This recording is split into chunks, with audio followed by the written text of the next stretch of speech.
Materials ಕೂಡ same colour, blouse ಕೂಡ same colour ಆದಾಗ ನಾವು ಹೇಗೆ ವರ್ಕ್ ಮಾಡಬೇಕು? ಮತ್ತು ಒಂದು ಕಸ್ಟಮರ್ ಈಗ ಜರ್ದೋಸಿ ವರ್ಕ್ ತೋರಿಸಿ ನಮಗೆ ಬೀಡ್ ವರ್ಕ್ ಅಂತ ಹೇಳ್ತಾರೆ, ಆಗ ನಮಗೆ ರೇಟ್ ತುಂಬ ಡಿಫ್ರೆನ್ಸ್ ಆಗುತ್ತೆ. 2,500 ಡಿಫ್ರೆನ್ಸ್ ಬರುತ್ತೆ. ಅಂದರೆ ಅವರು ಬೀಡ್ಸಿಗೆ ಹೇಳೋದಕ್ಕೂ ನಾವು ಅಂದರೆ ಅವರು ಜರ್ದೋಸಿ ಪ್ಯಾಟರ್ನ್ ತೋರಿಸಿ ಬೀಡ್ಸಲ್ಲಿ ಮಾಡಿ ಅಂತ ಹೇಳಿದರೆ ನಮ್ಮದು ರೇಟ್ ಅಷ್ಟು ಕಡಿಮೆ ಆಗುತ್ತೆ. ಯಾಕಂದರೆ ಜರ್ದೋಸಿ ತುಂಬ ಹೆವಿ ಆಗುತ್ತೆ ವರ್ಕ್ ಮಾಡಲಿಕ್ಕೆ, ಒಂದೊಂದು ಸ್ಟಿಚಸ್ ಮಾಡಲಿಕ್ಕೂ ತುಂಬ ಟೈಮ್ ಹಿಡಿಯುತ್ತೆ. ಸೊ ಇದು ನಾನು ಇವತ್ತು ನಿಮಗೆ ಡಿಸೈನ್ ಒಂದು ತೋರಿಸ್ತಿದ್ದೇನೆ. ಅದರದ್ದು ನಾನು ಟ್ರೇಸಿಂಗ್ ಶೀಟ್ ಮಾಡಿದ್ದೇನೆ. ಇದು ಫ್ರೀ ಹ್ಯಾಂಡಲ್ಲಿ ಮಾಡಿರೋದು. ಅವರಿಗೆ ಮೇಲ್ಗಡೆ 5 ಇಂಚಲ್ಲಿ ಮಾತ್ರ ಡಿಸೈನ್ ಮಾಡಿರೋದು. 6 ಇಂಚ್ ಬಾರ್ಡರ್ ಬರುತ್ತೆ ಅವ್ರದ್ದು. ಅಂದರೆ ತುಂಬ ದೊಡ್ಡ ಬಾರ್ಡರ್, 11 ಇಂಚಸ್ ಬಾರ್ಡರ್ ಬರುತ್ತೆ. ಬಟ್ ನಾನು ಅದನ್ನು ಲೆಸ್ ಮಾಡಿ 6 inches border, 5 inch plain piece ಇಟ್ಟು ಈ ರೀತಿ ವರ್ಕ್ ಮಾಡಿದ್ದೇನೆ. ವಿಷಯ ಏನಂದರೆ ಅವರದ್ದು ಬ್ಲೌಸ್ ಪೀಸ್ ಕೂಡ ಗೋಲ್ಡನ್, ಮತ್ತು ಅದಕ್ಕೆ ಹಾಕುವಂಥ ಬೀಡ್ಸ್ ಕೂಡ ಗೋಲ್ಡನ್. ಸೊ ಹಾಗಾದರೆ ಏನಾಗುತ್ತೆ ಅಂದರೆ ನಮಗೆ ವರ್ಕ್ ಒಂಚೂರು ಹೈಲೈಟ್ ಆಗಲ್ಲ. ಸೊ ಅದಕ್ಕೋಸ್ಕರ ನಾನೊಂದು ಅಂದರೆ ಅದಕ್ಕೆ ಔಟರ್ ಲೈನ್ ಝರಿ ಥ್ರೆಡಲ್ಲಿ ಕೊಡಲಿಕ್ಕಿದೆ, ಬಟ್ ನಾನು ಅದಕ್ಕೊಂದು ಐಡಿಯಾ ಮಾಡಿ ವರ್ಕ್ ಹೈಲೈಟ್ ಆಗುವಾಗೆ ನಾನು ಮಾಡಿದ್ದೇನೆ. ಸೊ ನೋಡ್ಬೋದು ನಿಮಗೆ ಈ ವಿಡಿಯೋದಲ್ಲಿ. ಇದು ಫ್ರಂಟ್ ನೆಕ್ ಬರುತ್ತೆ, ಇದವರದ್ದು ಬ್ಯಾಕ್ ನೆಕ್ ಬರುತ್ತೆ. ಬ್ಯಾಕ್ ನೆಕ್ಕಲ್ಲಿ ವಿಷಯ ಏನಂದರೆ ನಾನು ಏನು ಆ್ಯಡ್ ಮಾಡಿದ್ದೇನೆ ಅಂದರೆ ಅವ್ರದ್ದು ಸಾರಿ ಕಲರ್ ಗ್ರೀನ್. ಅಂದರೆ ನಾವು ಝರಿ ಥ್ರೆಡ್ ಕೊಟ್ಟರೆ ಹೈಲೈಟ್ ಆಗಲ್ಲ, ಯಾಕಂದರೆ ಆಲ್ರೆಡಿ ಇದು ಗೋಲ್ಡನ್ ಕಲರ್ ಬ್ಲೌಸ್ ಇರುವ ಕಾರಣ ಹೈಲೈಟ್ ಆಗಲ್ಲ. ಸೊ ಹಾಗಾಗಿ ನಾನು ಏನು ಮಾಡಿದ್ದೇನೆ ಅಂದರೆ ಸ್ವಲ್ಪ ಗ್ರೀನ್ ಕಲರ್ ಕ್ಲಿಪ್ ಸ್ಟೋನ್ ಮತ್ತು ಗ್ರೀನ್ ಕಲರ್ ಸಿಲ್ಕ್ ಥ್ರೆಡ್ಡಲ್ಲಿ ಮಾಡಿದ್ದೇನೆ ನಾನು. ನೋಡಿ ಬೀಡ್ ವರ್ಕ್ ಕೊಟ್ಟು, ನೀವು ನೋಡ್ಬೋದು, ನಾನು ನಿಮಗೆ ಝೂಮ್ ಮಾಡಿ ತೋರಿಸ್ತೇನೆ ನೋಡಿ. ಬೀಡ್ ವರ್ಕ್ ಕೊಟ್ಟು ಅದರ ಔಟರ್ ಲೈನಿಗೆ ನಾನು ಫುಲ್ಲು ಸಿಲ್ಕ್ ಥ್ರೆಡ್ಡಲ್ಲಿ ಔಟರ್ ಲೈನ್ ಕೊಟ್ಟಿದ್ದೇನೆ. ನೋಡಿ ಕಟ್ ಬೀಡ್ ಕೊಟ್ಟಿದ್ದೇನೆ, ಪ್ಲಸ್ ಸ್ವಲ್ಪ ಶುಗರ್ ಬೀಡ್ ಕೊಟ್ಟಿದ್ದೇನೆ ಅಷ್ಟೇ, ಸ್ವಲ್ಪ ಹೈಲೈಟ್ ಆಗಲಿಕ್ಕೆ. ಅಂದರೆ ಸ್ವಲ್ಪ ಮೆಟೀರಿಯಲ್ಸ್ ಚೇಂಜ್ ಇದ್ದರೆ ಚೆನ್ನಾಗಿ ಕಾಣುತ್ತೆ. ವರ್ಕ್ ಕೂಡ ಗೋಲ್ಡನ್ ಆದರೂ ಹೈಲೈಟ್ ಆಗುತ್ತೆ ವರ್ಕ್. ಸೊ ಇದರದ್ದು ಬನ್ನಿ ಸ್ಲೀವ್ಸ್ ನೋಡುವ, ಸ್ಲೀವ್ಸ್ ಹೇಗಿದೆ ಅಂತ. ಇದರಲ್ಲಿ ನಿಮಗೆ ಬಿಗಿನರ್ಸ್ಗೆ ನಾನು ಸ್ವಲ್ಪ ಟಿಪ್ಸ್ ಹೇಳ್ತೇನೆ. ನೀವು ಕಂಟಿನ್ಯೂಸ್ ಆಗಿ ಪ್ರಾಕ್ಟೀಸ್ ಮಾಡಬೇಕು. ಯಾವುದು ಅಂದರೆ ತುಂಬ ಜನ ನನ್ನ ಸ್ಟೂಡೆಂಟ್ ಕೂಡ ಹೇಳ್ತಾರೆ ಆರಿ ವರ್ಕ್ ಆನ್ಲೈನ್ ಕ್ಲಾಸಿದ್ದು, ಸಿಲ್ಕ್ ಥ್ರೆಡ್ ಸ್ಟಿಚಸ್ ಕಷ್ಟ ಆಗುತ್ತೆ ಮ್ಯಾಮ್, ಸಿಲ್ಕ್ ಥ್ರೆಡ್ ಕಷ್ಟ ಆಗುತ್ತೆ, ಚೈನ್ ಸ್ಟಿಚ್ ಹಾಕಲಿಕ್ಕೆ ಕಷ್ಟ ನಮಗೆ ಸಿಲ್ಕ್ ಥ್ರೆಡ್ಡಲ್ಲಿ. ಆ ರೀತಿ ಹೇಳುವವರು ಒಂದು 6 ಮಂತ್ 4 ಮಂತ್ಸ್ ಕಂಟಿನ್ಯೂಸ್ ಪ್ರಾಕ್ಟೀಸ್ ಆದಮೇಲೆ ಅವರೇ ಹೇಳ್ತಾರೆ ಇಲ್ಲ ಮ್ಯಾಮ್ ನಮಗೀಗ ಈಸಿ ಆಗ್ತಿದೆ ಅಂತ. ಮೇಯ್ನ್ ಸಿಲ್ಕ್ ಥ್ರೆಡ್ ಮತ್ತು ಜರ್ದೋಸಿಯಲ್ಲಿ ನಮಗೆ ಸ್ಟಾರ್ಟಿಂಗ್ ಕಷ್ಟನೇ, ಅದು ನಾವು ಕಲಿಯುವಾಗ ಕೂಡ ಕಷ್ಟನೇ. ನಮಗೇನು ಈಸಿಯಲ್ಲಿ ಬರಲಿಲ್ಲ, ಸಿಲ್ಕ್ ಥ್ರೆಡ್ ಕಟ್ ಆಗ್ತಿತ್ತು, ಎಲ್ಲ ಆಗ್ತಿತ್ತು. ಸೊ ಪ್ರಾಕ್ಟೀಸ್ ಮಾಡ್ತಾ ಮಾಡ್ತಾ ಸಿಲ್ಕ್ ಥ್ರೆಡ್ ಹೇಗೆ ಅಂದರೆ ನಮಗೆ ಬೀಡ್ ವರ್ಕಿಗೆ ಅಂತ ಕೂಡ ಸಿಲ್ಕ್ ಥ್ರೆಡ್ ನಮಗೆ ಈಗ ಈಸಿಯಾಗಿ ಬರುತ್ತೆ. ಅಂದರೆ ಸ್ಪೀಡ್ ಚೈನ್ ಸ್ಟಿಚ್ ಮಾಡ್ಕೊಂಡು ಹೋದರೆ ಆಯಿತು. ಇದು ಬ್ಯಾಕ್ ನೆಕ್. ನಾನು ಸ್ಲೀವ್ ತೋರಿಸ್ತೇನೆ. ಸ್ಲೀವ್ ಬರ್ದು 11 ಇಂಚ್ ಬಾರ್ಡರ್ ಇದೆ. ಸೊ 11 ಇಂಚ್ ಬಾರ್ಡರಲ್ಲಿ ನಾವು ಕೊಟ್ಟರೆ ಏನಾಗುತ್ತಂದರೆ 11 ಇಂಚ್ ಬಾರ್ಡರಲ್ಲಿ ಅಂದರೆ ಅವ್ರದ್ದು ವರ್ಕ್ ಕೂಡ ಬಾರ್ಡರ್ ಮೇಲೇ ಬರುತ್ತೆ. ನೋಡಿ ಇಷ್ಟು ದೊಡ್ಡದಿದೆ ಬಾರ್ಡರ್ ಅವ್ರದ್ದು. ವರ್ಕ್ ಇಲ್ಲಿ ಬರುತ್ತೆ ನೋಡಿ, ನಾನು ಕೆಳಗಡೆಯಿಂದ ಬಾರ್ಡರ್ ಇಟ್ಟರೆ ಬಾರ್ಡರ್ ಇಲ್ಲಿ ಬರುತ್ತೆ. ಸೊ ಹಾಗಾಗಿ ನಾನು ಏನು ಮಾಡಿದೆ ಅಂದರೆ ಅವ್ರದ್ದು ಕರೆಕ್ಟ್ ಬಾರ್ಡರ್ ನೋಡಿಕೊಂಡು 11 ಇಂಚಸ್ಸಿಗೆ ಮಾರ್ಕ್ ಮಾಡಿಕೊಂಡು ಪ್ಲೇನ್ ಜಾಗಕ್ಕೆ ನಾನು ವರ್ಕ್ ಮಾಡಿದೆ. ನೋಡಿ ಇದು ಸ್ಲೀವ್ಸ್ ಎಷ್ಟು ಗ್ರ್ಯಾಂಡ್ ಆಗಿದೆ ಅಂದರೆ ಕಂಪ್ಲೀಟ್ ಇದಕ್ಕೆ ಚೈನ್ ಸ್ಟಿಚ್, ಅಂದರೆ ನಾವು ಸಿಲ್ಕ್ ಥ್ರೆಡ್ ಚೈನ್ ಸ್ಟಿಚ್ಚಲ್ಲಿ ಔಟರ್ ಲೈನ್ ಕೊಟ್ಟಿದ್ದೇನೆ. ವಿಷಯ ಯಾಕೆ ಅಂದರೆ ಗೋಲ್ಡನಲ್ಲಿ ನಾವು ಝರಿ ಥ್ರೆಡ್ ಕೊಡ್ಬೋದು, ಬಟ್ ಝರಿ ಥ್ರೆಡ್ ಕಾಣಲ್ಲ, ಯಾಕಂದರೆ ಇದು ಗೋಲ್ಡನ್ ಆಗಿದೆ ಅಲ್ವಾ. ಸೊ ಸಿಲ್ವರ್ ಕೊಡ್ಬೋದು, ಬಟ್ ಸಿಲ್ವರ್ ಇದರಲ್ಲಿ ಇಲ್ವೇ ಇಲ್ಲ ಅಲ್ಲ ಚೈನ್ ಸ್ಟಿಚ್ ಕೊಡಲಿಕ್ಕೆ. ಸೊ ಹಾಗಾಗಿ ನಾವೇನು ಮಾಡಬೇಕಂದ್ರೆ ಕಟ್ ಬೀಡ್ ಕೊಟ್ಟು ಮತ್ತೆ ನಾನು ಈ ರೀತಿ ಮಾಡಿದೆ. ನೋಡಿ ಮಿಡ್ಲಿಗೆಲ್ಲ ಫುಲ್ ವರ್ಕಿಗೆ ಫ್ರೆಂಚ್ ನಾಟ್ ಹಾಕಿದ್ದೇನೆ, ಫ್ಲವರ್ ಮಿಡಲಿಗೆ ಫ್ರೆಂಚ್ ನಾಟ್ ಹಾಕಿದ್ದೇನೆ. ಸೊ ನೋಡ್ಬೋದು ಎಷ್ಟು ಗ್ರ್ಯಾಂಡ್ ಬಂದಿದೆ ಅಂತ ವರ್ಕ್. ಸೊ ನೋಡ್ಬೋದು ನೀವು ಎರಡು ಸ್ಲೀವ್ಸ್ ಯಾವ ರೀತಿ ವರ್ಕ್ ಬಂದಿದೆ ಅಂತ.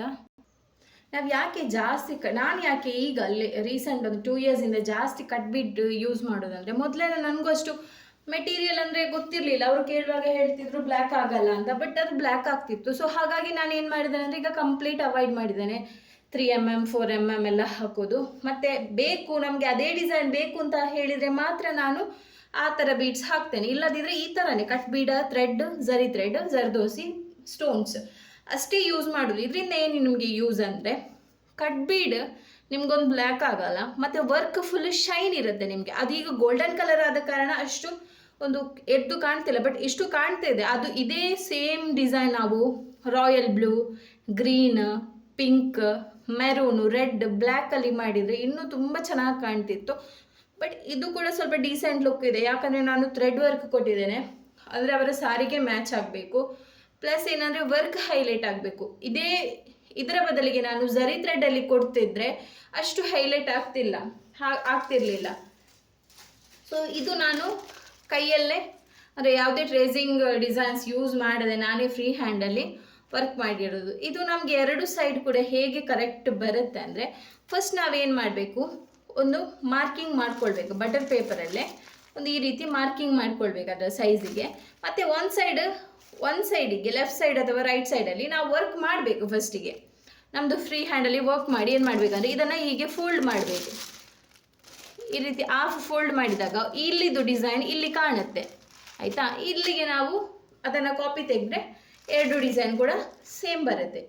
ಇದು ಮಾಡಲಿಕ್ಕೆ ನಿಮಗೆ ಮಾತ್ರ ಡಿಸೈನ್ ಮಾಡಲಿಕ್ಕೆ ಗೊತ್ತಿದ್ದರೆ ಮಾತ್ರ ನಿಮಗೆ ಡಿಸೈನ್ ಮಾಡಲಿಕ್ಕೆ ಆಗೋದು, ಇಲ್ಲ ಅಂದರೆ ಮಾಡಲಿಕ್ಕೆ ಆಗಲ್ಲ.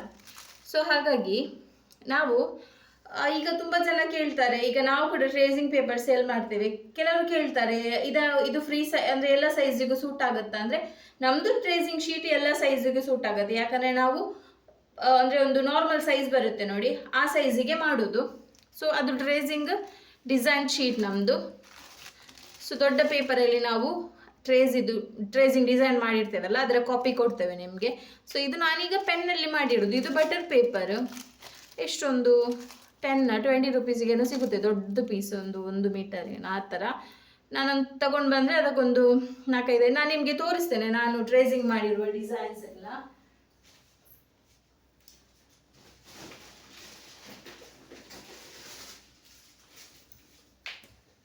ಸೊ ಅದನ್ನು ನಾನು ನೆಕ್ಸ್ಟ್ ವೀಡಿಯೋದಲ್ಲಿ ತೋರಿಸ್ತೇನೆ, ಯಾಕಂದರೆ ನಾನು ಅಲ್ಲಿ ಇಟ್ಟಿದ್ದೇನೆ, ಅದು ಈಗ ಸಿಗೋದಿಲ್ಲ ನನಗೆ, ಮತ್ತು ವೀಡಿಯೋ ಕೂಡ ಲೆಂತ್ ಆಗ್ಬೋದು. ನಾನು ನೆಕ್ಸ್ಟ್ ವೀಡಿಯೋದಲ್ಲಿ ನಾನು ಯಾವುದೆಲ್ಲ ಟ್ರೇಸ್ ಮಾಡಿದ್ದೇನೆ ಡಿಸೈನ್ಸ್ ಅದನ್ನೆಲ್ಲ ತೋರಿಸ್ತೇನೆ. ವಿಷಯ ಏನಂದರೆ, ನೀವು ಬಿಗಿನರ್ಸ್ ಆಗಿದ್ರೆ ಮೇಯ್ನ್ ಏನು ತಿಳ್ಕೊಳ್ಬೇಕು ಅಂದರೆ, ವರ್ಕ್ ನೀವು ಮಾಡ್ತೀರಲ್ಲ ಆದಷ್ಟು ಅದಕ್ಕೆ ಔಟರ್ ಲೈನ್ ಕೊಡಲಿಕ್ಕೆ ಟ್ರೈ ಮಾಡಿ. ಅಂದರೆ ಸ್ವಲ್ಪ ಕಡಿಮೆ ಅಮೌಂಟ್ ಇದೆಲ್ಲ ಬೇಡ, ಒಂದು 2,500 ಮೇಲೆ ಇದ್ದರೆ, ಒಂದು ವೇಳೆ ಈ ಥರ ವರ್ಕ್ ಬಂತು ಅಂದರೆ ನೀವು ಒಂದು ಔಟರ್ ಲೈನ್ ಕೊಟ್ಟು ಒಂದು ವರ್ಕ್ ಮಾಡಿ ನೋಡಿ, ಎಷ್ಟು ನೀಟ್ ಪರ್ಫೆಕ್ಟಾಗಿ ಫಿನಿಶಿಂಗ್ ಕಾಣುತ್ತೆ ಅಂದರೆ ನೀವೊಂದು ಪ್ರೊಫೆಷ್ನಲ್ ರೀತಿ ವರ್ಕ್ ಮಾಡಿದಾಗೆ ಕಾಣುತ್ತೆ. ಮತ್ತು ಬಾರ್ಡ್ರ್ ಬಂದಾಗ ಕೂಡ ಹಾಗೆ, ತುಂಬ ದೊಡ್ಡ ಬಾರ್ಡ್ರ್ ಬಂದರೆ ಅವಾಯ್ಡ್ ಮಾಡಿ, ಸ್ವಲ್ಪ ಮೇಲ್ಗಡೆಯಿಂದ ವರ್ಕ್ ಮಾಡಲಿಕ್ಕೆ ಸ್ಟಾರ್ಟ್ ಮಾಡಿ. ಕಸ್ಟಮರ್ ಹತ್ರ ಹೇಳಿ, ಯಾಕಂದರೆ ಬಾರ್ಡರ್ ಮೇಲೆ ಮಾಡಿದರೆ ಡಿಸೈನು ಕಾಣೋದಿದ್ರೆ ಅವರಿಗೂ ಸ್ವಲ್ಪ ನೋಡುವಾಗ ಅಷ್ಟು ನೀಟ್ ಕಾಣೋದಿಲ್ಲ, ಅಂದರೆ ಡಿಸೈನೇ ಕಾಣೋದಿಲ್ಲ ಅಂದರೆ ಅವರಿಗೊಂಚೂರು ಬೇಜಾರಾಗುತ್ತೆ. ಸೊ ಅದಕ್ಕೋಸ್ಕರ ನಾನು ಏನು ಹೇಳೋದಂದರೆ, ಆದಷ್ಟು ನೀವು ಬಾರ್ಡರ್ ಅವಾಯ್ಡ್ ಮಾಡಿ.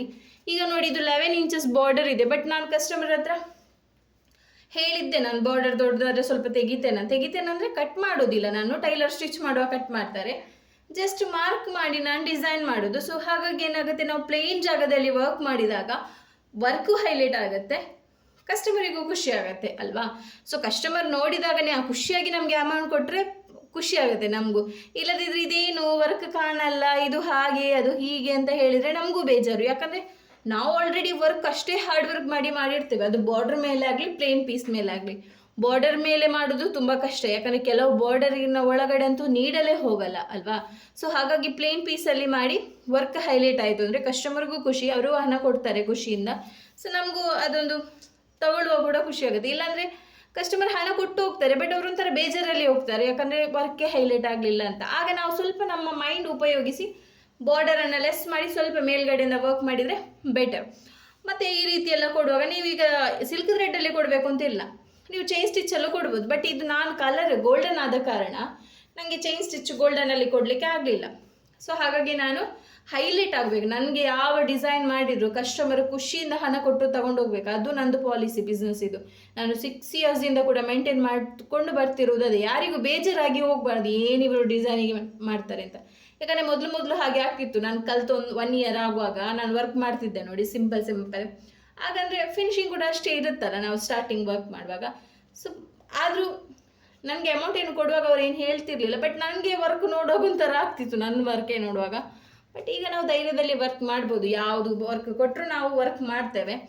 ಕರೆಕ್ಟ್ ಏನಂದರೆ, ಒಂದು ಕಸ್ಟಮರ್ ಡಿಸೈನ್ ಕೊಟ್ಟರೆ ನೀವೊಂದು ನೋಡ್ಕೊಳ್ಬೇಕು ಅದನ್ನು, ಅಂದರೆ ಕರೆಕ್ಟ್ ಒಂದು 1 ಅವರ್ 2 ಅವರ್ಸ್ ಅದನ್ನು ನೋಡಿ, ಡಿಸೈನ್ ನೋಡಿ ಏನಿದೆ ಇದರಲ್ಲಿ, ಏನು ನಾವು ಚೇಂಜಸ್ ಮಾಡ್ಬೋದು, ಈ ಡಿಸೈನ್ ಎಲ್ಲಿಗೆ ಹಾಕ್ಬೋದು, ಈ ಥರ ಒಂಥರ ನೀವೇ ಕೂತ್ಕೊಂಡು ಆಲೋಚನೆ ಮಾಡಿ ಮತ್ತೆ ವರ್ಕ್ ಸ್ಟಾರ್ಟ್ ಮಾಡಿದರೆ ಬೆಟರ್ ಅಂತ ನನ್ನ ಅಭಿಪ್ರಾಯ.